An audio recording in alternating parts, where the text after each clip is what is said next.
Dear friends, good morning and good evening. My name is Shirit Sachs-Chaim. I'm the Honorary Secretary of the Maccabi World Union and Chair of the Education Department of the Maccabiya 2025. And together with my female member in the movement's executive in Israel, we are establishing the movement's Women's Forum. Thank you for joining this unique and important meeting. We, the women from Maccabi World Union in Israel, are excited to meet you and share the difficult moments we have been going through since October 7. The subject of our meeting, as we wrote in our invitation, is the sexual terrorism that occurred and still occurring since Saturday, October 7. This is the second meeting we are holding on this topic. Last week, we met on Zoom with women from Europe, Australia, and South Africa. As a result of this significant and touching meeting, we have already received requests for further activities in the communities.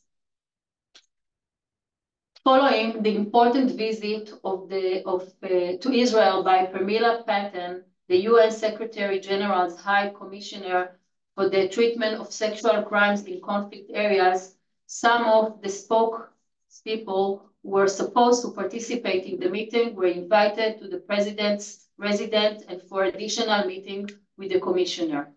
Therefore, at this meeting, we will have the honor to have the presence of Dr. Shelly Aviv Yeini from the Hostage and Missing Person Families Forum, Simcha Greiniman from ZAKA, and Aviva Siegel that was kidnapped on October 7 and was released after 7 weeks in captivity by Hamas.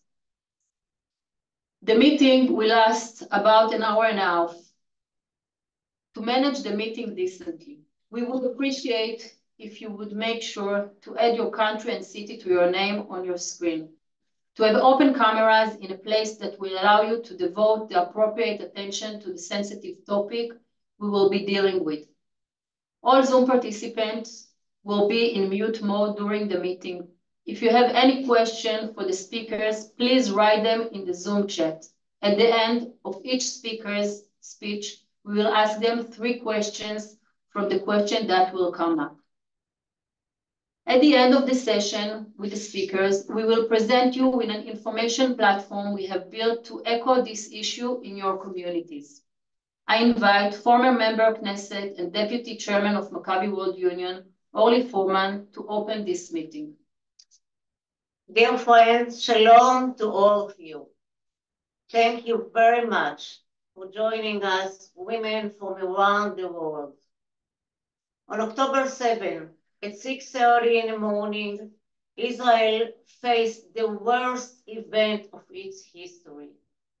Terrorists from the Hamas organization invaded our homes in the southwest part of Israel, the kibbutz and cities surrounding Gaza, and murdered, massacred, raped, and abused innocent citizens, babies, children, women and men, young and old, with no mercy. Youngsters who participated in a peace festival nearby found themselves at the party of death, brutally abused and murdered by the monsters of Hamas. On October 7, Hamas kidnapped to Gaza 253 people, most civilians from their homes.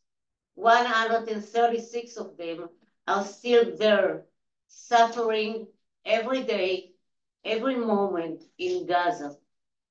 Maccabi World Union is the largest Jewish, Zionist, and sports movement in the world, advocating the connection between body and mind since its inception. As the well-known saying goes, a healthy mind in a healthy body. Maccabi is a movement that was founded out of the understanding that minority must act together to confront hate and anti-Semitism. Even today, we see a direct link between the movement's values and goals to the need to act on this issue and unite all forces of our worldwide communities. The women of the movement in Israel established the Women's Forum, which seeks to raise awareness among all members of Maccabi World Union and the Israelis who live abroad. Our goal is to echo the terrible crime that happened here, violating the international law on crimes of gender violence in war. This is a crime against humanity, and we know it's happened. Since October 7, more and more testimonies have been collected and heard describing the horrible sexual terrorism against women, girls, and men. Many of them were murdered by the terrorists, and their voices can no longer be heard. We wish to shout out loud so the entire world will hear the voice of the murdered and the kidnapped. The cry of the victims of this terrible crime should last until the whole world condemns the war crimes. 136. 136. A baby, a child, women, youngsters, soldiers, and elderly people are still there. I am sure you all heard that we celebrated Kfir Biba's first birthday. Out of his 12 months, he spent 4 months in Gaza. Think about you as a mother who has a 20-year-old daughter closed in a cage in tunnels 20 meters below ground, and these animals are abusing them physically and mentally for more than 110 days. We have to get everyone home, alive, now. Bring them home now. I pray every day. We pray every day for a better days. Thank you. Thank you. I'm honored to invite our first speaker, Dr. Shelly Aviv Yeini. Dr. Shelly Aviv Yeini is a distinguished expert in international law, currently leading the international law team at the Hostages and Missing Persons Families Forum. Dr. Yeini spearheaded the forum's pivotal role in prosecuting cases at in the International Criminal Court in The Hague. Her work involves making crucial submissions to the United Nations and providing assistance to foreign countries in imposing economic sanctions against Hamas. Under her guidance, the Forum has made significant strides in international advocacy, notably interaction with Pramila Pattern, the Special Representative of the Secretary General of Violence in Conflict, has been instrumental in effecting a paradigm shift in the United Nations approach to sexual violence in captivity. Thank you, Shelly. Hi, everyone. Thank you for inviting me over, and thank everyone for participating in this very important Zoom. I'll talk a bit first about the forum and our activity here and about the topic of gender-based violence, especially in captivity, its implications and what is being done in this regard. So the forum represents the families. We're advocating for the families. We're a civil NGO, non-political, with one mission in mind, and to bring them back home. We hope to be closed as soon as possible, as soon as everybody are back home, even though the legal department will probably work years to come. All of us are volunteers, and we're doing it because we feel like this is our mission and what needs to be done right now. I feel like everybody feels sleepless at night when we know that there are still 136 persons still held captives by Hamas in Gaza. So focusing a bit on our topic, the gender-based violence. So we started off with seeing what happened on October 7th, right? On October 7th, everybody knew what's going on because Hamas posted it. They took photos, they posted it online, they sent it to families by their own loved ones, iPhones and social media. So we knew that there is sexual based violence going on. And then when you saw that they are taking 250 back then captives into Gaza, we assumed that the situation there is not different, but we didn't have proofs. And the reaction we got from the international community was, where is the evidence? Where is the evidence that what that you're claiming that's happening and what happened, we know that happened on October 7th, is still happening in captivity? Now, we got this from UN bodies, we got this from the ICRC. And the ICRC were here in the meeting, and they say, we assume that everything is reasonable in captivity. They're being properly cared, properly medicated, and not going through gender-based violence. And our reaction was, why would you assume this? When we know what happened on October 7th, we know what happened there. Everybody saw the pictures of girls without their pants, flipped on their bellies, torn, saw the videos of girls being paraded half naked in Gaza. Why would you assume everything is okay in captivity?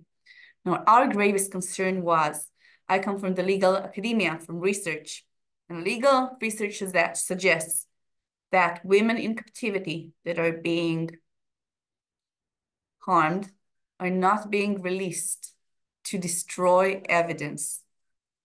That was our biggest fear. So what the research suggests is that you should open this topic up and speak about it and say, we know what's going on in there. And unless all 90 women, originally 90 women were taken in captivity, unless all 90 women are released, we know that you harmed them. You did the only thing worse than what you already done. Now, since that point, some persons taken hostage have been released and started sharing their stories. And we've been faced through a dilemma, right? Because there are women in there and their privacy matters, and they will have to deal with everything once they're released. God hope they are released, and we're working to achieving that goal. And we have to protect them. But nevertheless, we have to kind of expose what's going on in there. So what guided us was, first of all, the entire principle of victims' rights, and also that when someone returns from captivity, this is her story to share. And she can say and share and tell her story without any limitation at all, because that's her experience. But us as a legal team, me as a legal scholar, I cannot share anything that I know. You know, we have a lot of information because we're handling the ICC persecution. And we have a lot of stories that no one heard, and persons that want to keep their own personal story and their own trauma personal. And that's obviously understandable. So it's always on a very kind of delicate balance of protecting those women, making sure that they are unharmed. And on the other side of it, giving voice to the women that have returned, being able to kind of echo the stories that they share, and making sure that the world knows, because these women have to be released. Now, the thing about gender-based violence, I think it's the only topic that you almost don't hear justifications based on context. We heard on day one from the Secretary General, this did not happen in a vacuum. This is all context-based. In the legal academia, we heard kind of arguments based on Fanon. You can kind of manage your liberation struggle, whatever means you want to. And this is not how international law works. You can never target civilians, never, unless they actively participate in hostilities. And all of a sudden, we heard this very kind of wrong perspective on international law, voiced by people who know international law and should know better. Now, gender-based violence is a bit different because people are so shaken by it that by the time that actually accepted that it happened, and it took time, I think it took something like 3 months or 2.5 months for people, for the international community to stop saying, where is the evidence, and trying to embrace the I believe her slogan and to actually live by it and to accept that actual gender-based violence is happening, that girls are being raped, are being molested, that they need to be released. And you can't justify this based on context. You can never justify it at all. And now I think that it's the first time we're starting to see this kind of cooperation. And Pramila Patten, her visitation here, I think is a very important milestone. We took a lot of communication with her together with the amazing Professor Ruth Halperin Kadari, and strong women, and that their loved ones were held hostage and ones that have been released, and talked to her and went on delegations and contacted her and shared their stories to make her understand she is serious and very honest with her intentions, to make her come up here and start a formal investigation. Now, she landed here today. She will be in Kfar Aza, she'll be in Be'eri, she'll be in the south of Israel. I don't want to kind of say the exact kibbutzim she will be in. And she'll be in the forum, and we'll talk to people, talk to hostages, to family members, and we'll hear their concerns. Now, this is especially important because in the Israeli domestic legal system, there's a very low chances of ever prosecuting Hamas theorists about gender-based violence because we don't have forensics. I'm not saying it in criticism, I'm describing things as they are. October 7th, this country was in shock. Women, bodies of women, arrived to Shura, to the recognition facility, with their pelvises broken, women and girls, and they didn't do any kind of rape kit, rape examination.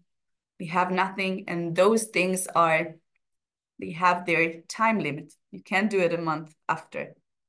So basically, the domestic legal system will not be able to award any kind of recognition, but international law is not based on forensics, but more on testimonies.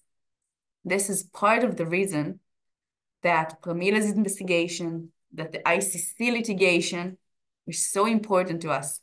It's important on the level of recognition, the historical recognition of what actually happened here, and more so on exerting some immediate pressure for the release of those women still held captive by Hamas in Gaza. They need immediate pressure. And when this is concerned, I think that everyone here in this Zoom has something to do too, because a lot of it is about public perception, about public recognition, and about people not being able to look away and shy away from it.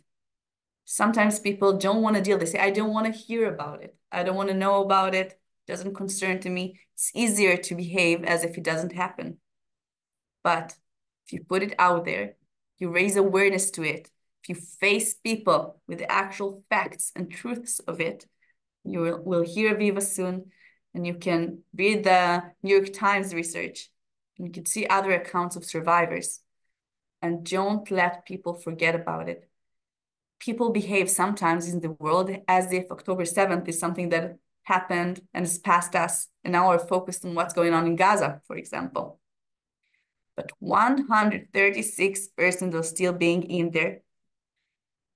Girls and women are still being held there, and we need to get them out. So when I'm asking you for help, it's on few levels. First of all, awareness.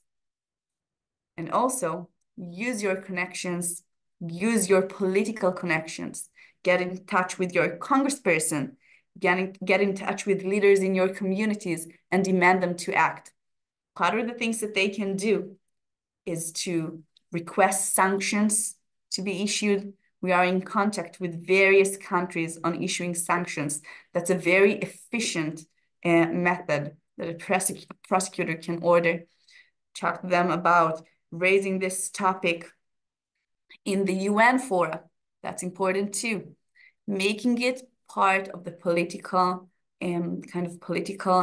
day order. Now I see that there are people here from Canada.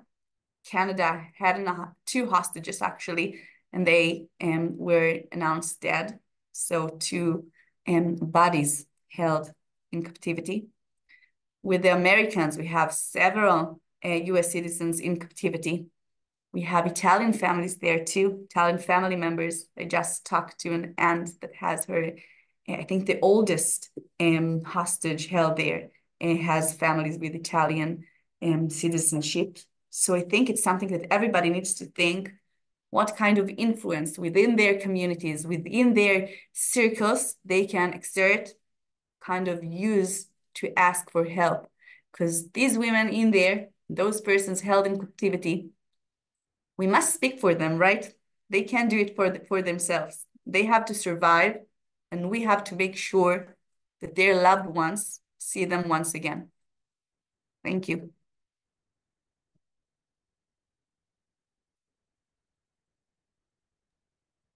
Thank you, Shelly. We will open it to questions. We have one question, Adi.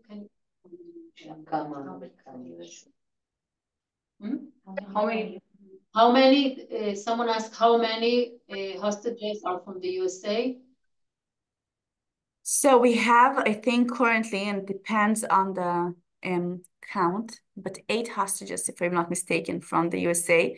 But we also have hostages that don't have US citizenship, but their family members do. And that also counts for something. For example, Elkanah is not a US citizen, but his brother is. So that also counts for something in US law because he's too a victim. Okay, thank you. There is another question, Shelly. Someone asked here, sanctions against who? Hamas leaders. So it can do, for example, Japan issued sanctions against Hamas leaders and against Hamas kind of associated companies. So you can have it both ways. You can issue arrest warrants. That's also something that is very effective, but it's mostly economic sanctions against Hamas leaders. For example, in Europe, we have more than 1 billion euros of Hamas assets in Europe. So you have to check like what is the amount of assets they have in the US. So those are all funds that the state can kind of hold and make their life harder. Now, we're talking about international law against Hamas. It's not because Hamas cares about international law. If they did, we wouldn't have been in the position we are. But Hamas has its aiders and abettors and its sponsors, and they do care about their perception within liberal society, right? Hosting World Cups, buying fashion houses, engaging in media. So international law is kind of a way that we are influencing them through another level. Okay, we have two more questions. One is, other than spreading the word out, is there anything you need in the hostages forum from the communities, other than things that you already said that you can? So definitely. So first of all, there's the thing of awareness, but also, and this is an expensive thing. I mean, the legal efforts I just described, and this is just my department. I'm a volunteer. I work for free. I would have never worked so hard for money, just for a good cause. But we are working with law firms abroad that are volunteers, of course. And with PR companies, we have to fly witnesses to The Hague, to delegations. I mean, this is all expensive. I'm not the money person, but if people are interested in actually putting in a donation, of course, that's very helpful. That's not a cheap project to carry out. And we do depend, other than us volunteers, on professionals, on very capable professionals we're working with. Okay. Someone asked, what's the status of the current hostages negotiation taking place in Paris? I'm getting news pushes as we speak, so I'm seeing from the news that there are some advancements, that they're talking about a deal. We don't have a deal yet. So we learned from past experience that until people are back here, we are not letting ourselves kind of have high hopes. I can give you the example of Romi's mom, Mirav Leshem Gonen. On the other deal, she had her daughter on the list. She already saw her name on the list for Friday, and then the ceasefire ended, and she had to deal with it. So I think that part of the lesson we learned here, that we have to keep it very relaxed and keep our expectations low, and don't let the families feel like they have something in their hand until they actually do, because it's an emotional roller coaster as it is. So we kind of, but I'm same as you. I'm receiving the pushes as we speak. Okay, Shelly, although Simcha already is with us, I'm asking you the last question, although I said 3. Could you provide a detailed list of names, companies regarding the sanctions? The name of the companies I can send later if you want. A list of states that issued sanctions, and the one that actually published the details, I will share this too. So I can offer later on, and you can pass it on to the members. Thank you. Thank you, Shelly, very much. Thank you all. Thank you. We'll keep our fingers crossed. And now I'm honored to invite our next speaker, Simcha Greiniman. Simcha has been volunteering at ZAKA for 32 years. He's the commander of space data collection at ZAKA, and the organization International Media Spokesperson. Father of 5 and grandfather of 3, and owner of a sawmill which has closed with the outbreak of the war. In peacetime, Simcha served as the deputy commander of ZAKA in Modi'in Elite. Simcha, thank you for being with us.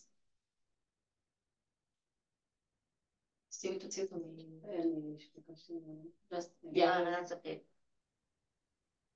Simcha, we are with you. You hear me? Yeah. Okay, hi. My name is Simcha Greiniman, and I'm a volunteer in ZAKA International for 32 years. And it's not easy to be a volunteer in ZAKA. Daily, I'm a carpenter, I'm a businessman, and from October, I'm on the scenes. I was in charge to make sure to collect the bodies and to bring them to as fast as we could to the morgue, and to deal with different situations, whatever we had to deal with. I spoke in the UN a month ago about women's rights, and the stories, what I can say out to explain, to stand there, to scream and to shout what those women went through, because they can't scream and shout for themselves. They can't be there. They're dead after going whatever they went through in different situations. We cannot explain what went through their minds in those minutes, what they felt, or what their families feel by knowing what happened to them.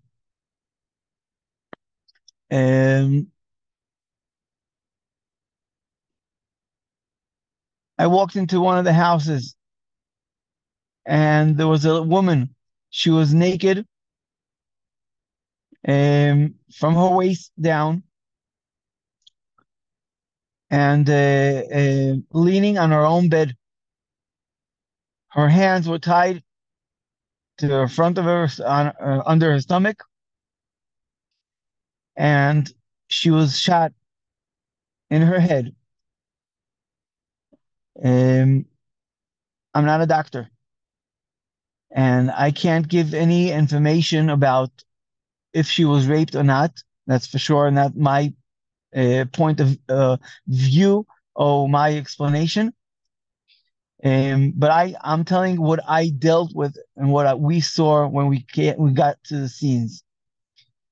She was bleeding from different places, as I said, from her waist down. And when we turned her over to put her in a body bag, she had a live grenade in her hand. That was the situation that she finished her life in that situation. It wasn't only in one house. It was in a few houses that we went through. We saw women and girls separated from their families. The families were in the safe room, and they were in different rooms, in different situations. And as I said, we're not doctors. We're basically a group of volunteers, close to 4,000 volunteers around the country that were called in as first responders to make sure that the bodies come in the best respect, and and we should get them as fast as they could to be buried. And not only that, we want to make sure that the family identifies them and knows who they are and who we dealt with. That's the reason we had to bring as much evidence from the scene itself and all the information that we had on the scene itself. What I'm telling you, as a commander, we have everything documented. A lot of the people around the world say everything is stories. You don't have any documents. Everything is documented. What I speak about, I can't speak about for the whole world, but I can speak for myself and my colleagues that were with me on the scenes itself. Before I spoke in the UN, everything was given into the police department. Everything was given into different departments in the UN to make sure that I'm not coming with stories, but everything is documented. And I'll give you another one or two stories that what I dealt with. I came into one of the houses, and there were two bodies in that house. One body was, the woman was totally naked, and she had nails and different objects in her personal parts of the body. That was the second body that we dealt in that house. The other body was cut to pieces in a way that we couldn't identify if it's a man or a woman. Everything was cut. It was something that you could not understand what happened over there. And we couldn't understand really what was the point of doing whatever they did. But this is what we had to deal with. And there were older people tied in their beds. There were older people that got killed in brutal ways that you can't understand. All these things, as I'm saying, were documented, and everything is things that we all, as a group, we dealt with this situation. And it's not easy. It's not easy, and it's hard to understand how people in the world are trying to deny or trying to find reasons why yes, why not. That's not our point of view, because ZAKA is a volunteer organization. We deal as volunteers around the world. It doesn't make difference if the people around are Jews or Christians or even Muslims. It doesn't really make difference. In my 32 years, I was in different countries around the world. 9 months ago, we were in Turkey, collecting Muslims, helping over there after the earthquake. A few years ago, we were in Haiti, in Bombay, and Miami a few years ago. We come around the world, doesn't really make difference. We try to help because humanity and everyone, whatever situation it is, God is the one that created men. And it's hard to understand why they did whatever they did or what was the purpose. But at the end of the day, we as volunteers of humanity, that's what we try to do. Bring the people, bring whoever was deceased to burial on the proper way and the respected way. And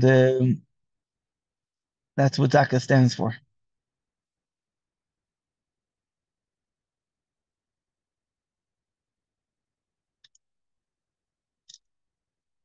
Thank you very much, Simcha. If there are questions for Simcha, please write them down and we'll ask him. We'll wait for a few minutes.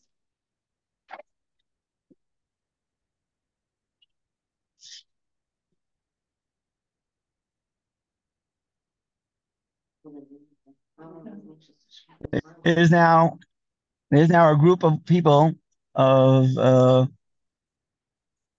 members.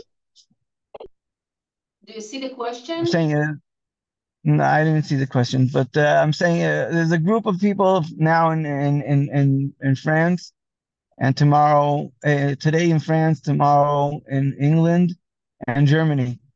I'm supposed to be coming also. We're supposed to speak in the parliament and different parties about women's rights and all that, because the world has to understand and know what we're dealing with. If you don't mind asking a question. Yeah, there is a question. First of all, I think that it's very hard after hearing you to ask questions. So, and there are a lot of messages. We thank you for your hard work, for you and for your friends and your team. But there is a question asking, how do you not lose hope in humanity and the future with all that you see? As a believer, that's how we live our life as believers, and believing that if you'll be good to the world, hopefully the world will be better to you. And this is what we're trying to be. Try to be the best. And as Jews, that's what we learn, to be good to each other and try to be supporting to each other. Because as one nation, as one strong nation, it's easier to survive. After the Holocaust, we saw what happened to the Jews. People were killed in different ways, and they tried to finish up the Jews. And here we are in our state, in Israel, living not an easy life, but we have our home, we have our state, and so we have to continue trying to continue living. And if you believe that you'll stay nice and kind, you hope that humanity will stay nice and kind to you. Okay, so I have two more questions for you. Two more. The first one is, as first responders of October 7, such as yourself, should be interviewed as giving testimonies regularly. Is it happening enough around the world? And thank you for all you're doing. Yes, I'm giving testimony around the world on basically in different places around the world. As I said, I'm flying into England tomorrow, and then I'm going to be in Germany. I couldn't be in France because my daughter had a boy, so I'm having a Pidyon Ben tomorrow, and straight from there I'm flying into to England. And yes, I am going around giving my testimony around the world. Anywhere that I'm asked to come, I come. I come to speak, and I try to speak as much as I could. And I was last 2 weeks, I was in Chicago, in New York, and in a week and a half, I'm going to be in Hague. I was asked to come to speak in Holland, and in 3 weeks I'm supposed to be in the White House, speaking to two different parties. Yeah, I am trying my best. I hope. Okay. And another important question regarding to you is how has it affected your life and how you deal, you and your ZAKA and the rest of the ZAKA teams dealing with such a situation? It's not easy at all to deal with a situation like this. Well, by connecting to a story, when we have, let's say, a different situation, let's say I have a car accident and a mother and a daughter get killed on a car accident. So I could relate to that because it's sad. And I can say, oh, this and this person died. But we're talking about 1,400 bodies of people. It's hard to connect to each one for sure. But if you connect to one of them, you can continue doing what you're doing. And my role in the first 2.5 weeks was collecting and bringing as fast as we could. The families should be able to start sitting Shiva, and people should know where their children are and their parents and the grandparents. So it was very important to do it as fast as we could and try to help them out to be able to have some peace with the situation. And I did not go into details more than what I had to go into. I did not connect to any family straight, and I did not connect to a story till the end. After 2.5 weeks, I was put commander of being in charge and making sure that all the evidence that were in the houses, after we got the permission from the army and the police to clean out the houses and make sure that everything goes to burial as a kvod hamet and kvod hachaim. That's very important, to respect the deceased and for sure to respect whoever survived and is coming back to their house and they can't see all the scenes of blood and different situations. So by doing that, I had to know more and more information and more situations of what happened. But what I know is only numbers. That's the way, keeping myself without getting involved of knowing the names of each family and every member. I know numbers of houses. And by knowing numbers, I still could continue doing my job and doing it right without connecting to the stories. But even so, it's very hard. And we're going through each one has personal sessions. I speak at least twice a day with special care people, and we get our support all the time. And we're talking about 4,000 volunteers times two at least. Also, all of us are married, so each one has a wife, and most of us have at least 2 kids. So we're talking about it's 4,000 times 4. Talking about a lot of people that are getting help by donations, because ZAKA, as I said, is a volunteer organization, and thank God that there are a lot of support from different people around the world that are very kind and understand that they weren't able to do whatever we dealt with, and they're supporting us and hugging us. And the letters ZAKA stand for Zihui Korbanot Ason, identifying dead bodies.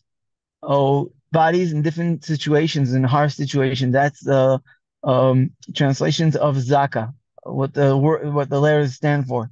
That was until the attack. From the attack, ZAKA stands for Ze Kiruv Achim. We're the ones that we try to connect between all the brothers and sisters around the world by knowing that what we did is very hard for us and for anyone around the world. And that's the main thing, connecting all the Jews together making sure that brothers and sisters doesn't make difference if you're a righty or lefty or different parties doesn't even make difference. If you're from or not from or you're Jewish or not, doesn't really make difference. As long as you feel yourself as a Jew connected to whoever you are by having support and supporting each other. And there's a lot of different nations around the world that support. Very important. You hear me? Sorry. Yeah. Oh, I'm saying we have, thank God, we have Not now. a lot of support from different countries around the world. Simcha, we cannot hear you anymore. So I want really to do you hear me? Yeah, Can you yes. hear? Okay. Yes, So yes. we cannot hear you well. So I really want to thank you for sharing your story and send you hugs from here. And thank you for the important and difficult job that you're doing since October 7th. Thank you very much. It's very hard to continue after hearing Aviva. So just for the end of the meeting, as I told you before we end, I would like to introduce you to the informational platform that we have set up to support the action you can take in your communities, because as you understand, the Zoom is like the first shot in the beginning in order to echo this issue and create activities and fight for the recognition in the world. So we have collected various of sources and examples of action that you can use. Of course, everyone in their community will know how right and appropriate is to continue to spread the recognition of this important issue. On the platform that you see it on is mobile form, but it's also on the website on the computers. You can find variety of sources, testimonies, articles from the media, webinars that have taken place since October 7. At the end of the Zoom, we will also upload the recording of this Zoom with the testimonies, and we have already in the platform the Zoom from Thursday that we had different speakers.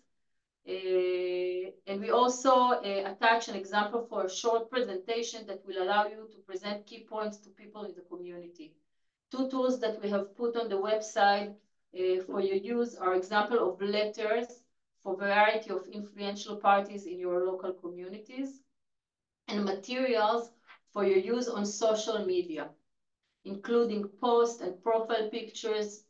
During this week, we will start a funding campaign, but the organic shares have a lot of power. So we would be happy if you start sharing posts by the end of the meeting. On the site, you will find several examples of posts and profile pictures, and you can use them. You see here some of the examples. It is essential to say that this Zoom, as I said before, is only the opening shot for us. We would be happy that beyond using the website, which of course you can spread among your friends and colleagues, we encourage you to be in touch with us regarding any initiative you would like to do in your community, connection with speakers from Israel or any other assistant that can help resonate the issue and influence the immediate return of the hostages and recognition that sexual terrorism happened on October 7th. Here you have this is the website address. We put it also on the chat, and an email to receive your question and help. We will write the address. You'll see it in the chat. Yeah, in the chat you'll have also the website and also the email address that if you want to connect and ask question and get any help from us, or maybe think together what can be done, we are here for that reason.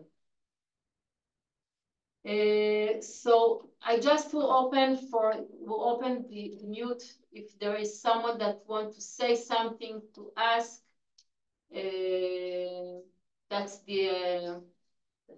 That's the time. We unmute you. You can unmute yourself. It's if someone wants to say something. If not, we will end the meeting. Anybody? Okay, so thank you. Yes. Great. Anna, yeah. Thank you very much for inviting me and for giving us the opportunity to participate with this. These are all things that we have heard and bits and pieces. But just sitting here and getting it all together collectively, it was a lot. It was going through it, not going through it again because we go through it every morning and every night. October 7th has not passed for any one of us. So this was just a good gathering. Seeing women from all over the world come together is the hope and is the strength and is the perseverance that we need to have. So I want to thank you and the panel and everybody that put this together very, very much. We will all do what we can. I see a few of my friends here on this chat, and there were so many more women who wanted to join, but the time with work, with schedules and things, but I will share the recording because the messages from the speakers were just so incredibly important, and there is so much more that we can do. And I know that many of us have our wheels turning as to who to connect to next, what is our next step, and where do we go from here. As I told you when you and I spoke on our Zoom last week, it is crucial that we get our young girls involved. It is crucial that we get the upcoming generation fully educated with the right tools, the right words, the right message to spread on their college campuses, to spread in their professional areas where they work, to understand what is going on. The testimony of the hostage was not just to say intense, but raw and painful and honest. And we must take that and use that and move that forward. So on behalf of myself, thank you very much. It's been an honor to share the screen with so many women from all over the world and to know that we are going to do something together. This does not end here. And I appreciate everybody sitting with you in that room and the many more behind it who put this together for us. Thank you very much. Thank you, Anna. And following what you said, I'm saying again, we are here in order to think with you and to help in any initiative. We also spoke about the young generation. I can say that those were the first meeting that we did, and we did it for women. And like we have, the next step is to see how we can approach college age, and probably we'll speak about it, and you'll get, we will do follow up and work with you in order to make it happen. Okay, I think that the fact that we are here, around 70 women around the world, it's really a power, and we really can move whatever we want, and that's the great about the movement. Okay, thank you very, very much.